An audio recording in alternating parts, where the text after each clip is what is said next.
So, because I get a lot of questions on the Lockwood 110 series and the Lockwood 120 series, this is going to be a basic video on picking both of them.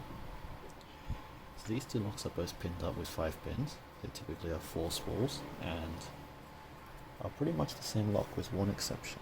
The keyway of the 110 is substantially easier than the keyway of the 120, which is Yale style. So when picking the 110, if I just put it in a vise, you can pick these in hand, but I don't particularly want to. Number 2 is always a standard, but that doesn't mean it has to be picked first. In fact, number 4 and number 3 in this are very low lifts, so the edge of the spool gets caught. That makes number 2 actually the third pin I have to pick.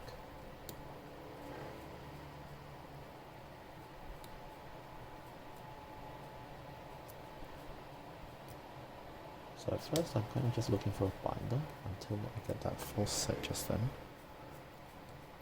And at this point, what I want to do is I want to feel for counter rotation. And pin number 5 gives me counter rotation, so I want to go very light tension. Just almost let the tensioner rotate into my hand until it clicks. And I don't really feel like I have to get the false set back straight away, because it can drop other pins while I'm setting that spool. And another spool, and we're all set. So overall for the 110, all I've done is I've gone with a deep hook from the bottom here. You can go a short hook, but because my bidding is pretty extreme, I'll show you it here. I've chosen to go with a deep hook. And I've gone with a 1mm top of the keyway tensioner. Sorry, that's not the same tensioner, but it's not important. I've gone with a 1mm tensioner in the top of the keyway, just as such. I go for pretty heavy tension until I get a false set, and then I go very light tension and just lift whatever counter rotates. Nice and easy. With the 120, this lock is substantially more difficult, but only really because of the keyway. So to handle the keyway, there are kind of 2 main ways that you can go about it. Firstly, you need to find a nice fitting tensioner. I'm using the same 1mm one, right in the top. And I have 2 options. I could use a very thin, deep hook, just go in from the bottom, and just go past that warding. I better show you outside of the vise. So, with a deep hook,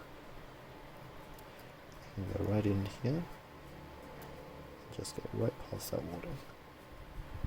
But that's pretty difficult. I don't really like doing that when I can avoid it. The second option is I can go with a short hook right off this right hand warding here. Goes in a kind of an angle, and then I can twist it around to hit the pins. So, because I know my bidding is not too extreme for this, I can feel free to use a short hook. So let's get to picking. This lock is pinned up exactly the same as the last one, like I said. So, just fill 1, fill 2 clicks, and I get a full set. Back to 1, I get a nice counter rotation, and it clicks and I get a deeper full set. That's good. Nothing out of 3, a little bit of counter rotation. So, but not enough.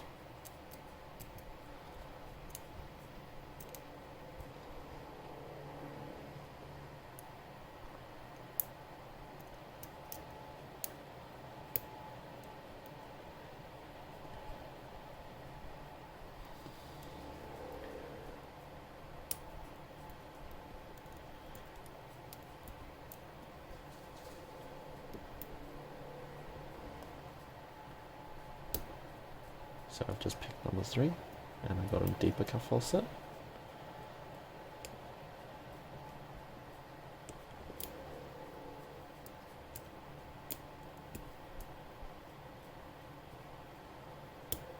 pick number 4 and an even D horn. And I'm just feeling counter rotation on each of these pins, trying to keep my pick right on the tip of the pin. And just very lightly picking. And number 5. Sometimes when you pick a spool, if your tension control is not perfect or your binding order's wrong, you'll drop another one, but that's no problem. You just go back to it and pick it again. Back to whatever it's dropped. The standard is probably the most likely to drop. And that's open. So yeah, that's all there is to do with these. You just got to navigate the keyways, get the force set with some medium to heavy tension, and then switch up to light tension and just keep picking spools. Keep picking whatever counter rotates, try not to overset anything, and whenever you lose your force set, you know that something's dropped, so you go check every pin you've already picked, and one of them will definitely have dropped, or you've overset something, but hopefully not. Thank you for watching, have a good day.